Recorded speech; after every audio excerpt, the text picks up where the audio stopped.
everyone. Today I'm going to talk about something which I consider of great practical importance. It impacts our everyday human interactions and life in general. One can argue that human interactions play a substantial role in our everyday lives, and even that they constitute much, if not all, that we deem of importance. In a sense, what I'm going to talk about is what people desire the most. No, not money, something even more central and important than money, and that is recognition from an other. We are going to explore this concept through Hegel's master and slave dialectic, which is a small section in his great, giant, and difficult work, The Phenomenology of Spirit. Hegel begins, self-consciousness exists in and for itself when and by the fact that it exists for another. That is, it exists only in being acknowledged. In other words, in English, what Hegel is trying to say is that people want to be recognized by another individual, but actually this statement is even stronger. In a certain sense, you only exist, only have a form, an ontological being, in the extent that you are recognized by another. It is the recognition of this other who is outside of yourself that grants you ontological ground for existence. This is quite the bold claim, but please stick with me here and let's see. In a sense, this other person serves as a kind of mirror, a kind of reflection of what and who you are. Without their recognition, in some sense, you are nothing. Now, this might be a difficult interpretation to accept by some, especially those who are individual-minded, myself being one of you. But now, Hegel also adds some further constraints to this person. They must be independent and self-contained. Everything this other does, in a sense, is a free choosing of its own being and its own agency. You don't have this other person simply as the object of desire, kind of in a Lacanian sense, but simply just having and viewing this person as an object of desire, as an inanimate object. This is not what we're seeing here, right? This other person is someone who is independent, agentic, has a will and desire of their own hopes, dreams, desires, plans for their future. Basically, this other person stands in opposition externally from you, something that is not merely something as like an inanimate object that you can desire, but they're agentic, have a will, a directive, something that's very similar to you as yourself. And the whole idea is that you can't utilize this object for your purpose unless this other person wants to be used in their own volition. But because they have their own agentic will, it's the recognition from an individual who is and does have this agentic will and desires you, right? So actually you can think of, let's say, an inanimate object or an AI or like some kind of construction. They liked you, but you know this is in a certain sense fake, right? The very authenticity of this recognition comes from the fact that this person who is interested and views you and recognizes you for however you are is because you know that they're free, agentic, and willing, and they could just as easily will or desire something else, but they're choosing to recognize you. That's at the very core of the authenticity. If it was in, say, a robot or some kind of AI that was doing the recognizing or something artificial, right? Like when you talk to ChatGPT, it's the extent of the conversation is very different than if you're speaking to someone else. So this is only the beginning developments of the master and slave dialectic, but even here we can gain some very practical and important insights and applications to our everyday life. In a sense, for you to even exist in the most abstract ontological sense, you need to be affirmed by another. Another has to recognize you, and this is done in many ways in everyday life. The most striking example of this is Sartre's look. Somebody looking at you or you looking at someone else, namely by someone looking at you or you look at someone else in the eyes, for example, when you make eye contact with an individual. In this example, they're recognizing your ontological being in a certain sense. They're affirming your very existence. They're saying, here you stand, I see you, I recognize you as your own free, agentic, subjective individual.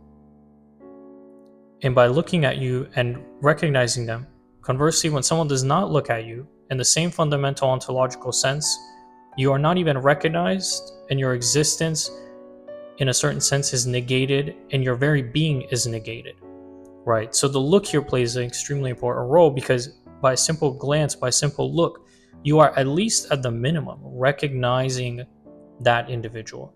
You're saying this individual here exists in a certain, a very primitive sense, but a very important sense. So in this framework that I've outlined in relation to the master and slave dialectic of recognition, is it any wonder that human beings will do so many outlandish things just for some recognition, just to be looked at, just to be seen? And it makes sense in this framework that we've elaborated and constructed here, because in a sense, the alternative of being seen and recognized is to be negated, to have your very ontological ground of existence be negated, or in a certain sense, death. Their very being is a form of death in this case, right? So by not being seen, what is communicated to the individual is that, in a sense, they're not even worthy of existing. And since each of us has a strong self-preservation instinct, we will naturally do anything to fight against the dying of the light. So in a fundamental sense, more important than money, cars, women, fame, men, whatever you name, it's recognition by this agentic, free-willing other that is of importance. And some examples here, you can see this in a clear example to make this abstract idea concrete, is social media. Sometimes you will see people doing very outlandish things, or like making jokes, or just doing like crazy stuff, just to get recognition, just to get likes, just to be seen, even if the content that they're making goes kind of, in a certain sense, above what they would normally do, they're still doing these acts, and they're still making a clown of themselves and doing whatever just to be recognized, just to be seen. Because even if they're seen as a clown or recognized in any way, shape, or form, this is still better in this hierarchy framework we've constructed of recognition, because by at least in this case, they're at least being seen, right? They might be, oh, look at this clown, look at this person, look at this funny thing, but it's still better than not being recognized at all in any way, shape, or form, because that's totalizing negation, right? So this framework we've constructed here gives a very fundamental explanation of why you see all of the outlandish things that you see on social media and all various platforms, and why you will continue to see it, because this framework makes it so that it's extremely important to be recognized. It's the most fundamental thing that human beings desire.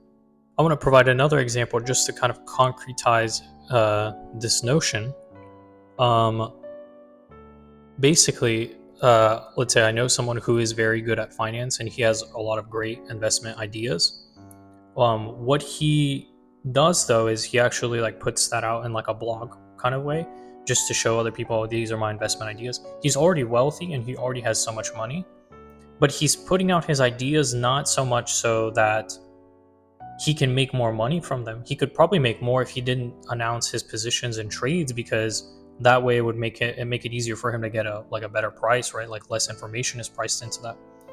But he puts it out there publicly because he wants to show people, look, I was correct in this call on this stock position or my idea.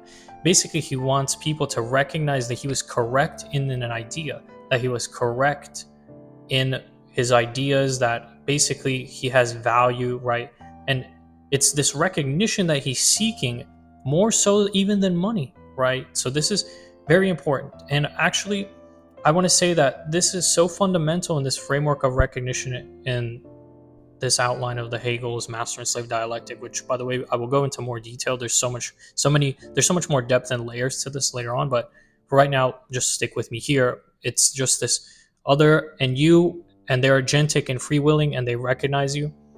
But it's so extremely important, this level of recognition, that I would say that money and power are actually just derivatives of this desire for recognition, right? Because what does money do? Well, money can get you recognition if you have enough money, right?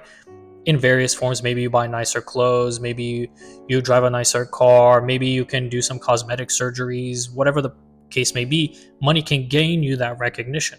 And power also confers recognition, because if there's a powerful individual and you don't recognize their power, if you don't kind of recognize them, then you could very easily be at threat or risk of death or some other negative consequences.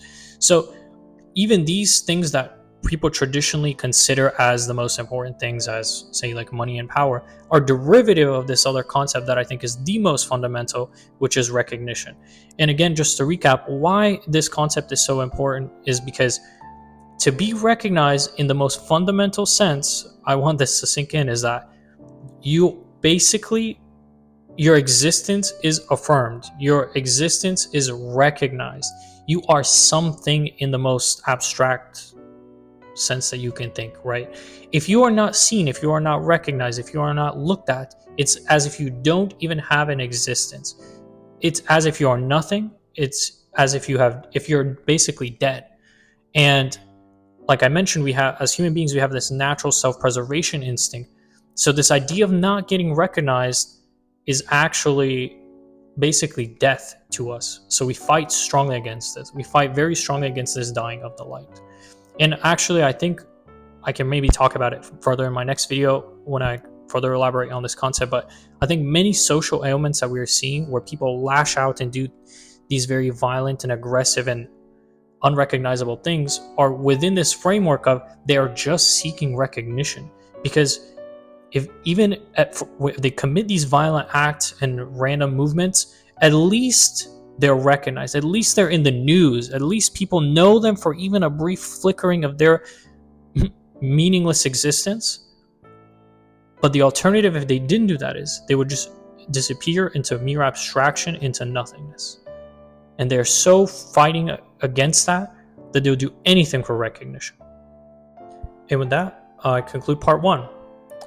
There's many more threads that I'd like to look through and unravel, but that's going to be in part 2. So stick around for the next video. Please like, comment, and subscribe, and comment your ideas, what you thought about this concept of recognition through the framework of Hegel's master and slave dialectic. And that's it for today. I'll see you in the next one. Thank you so much. Have a great day.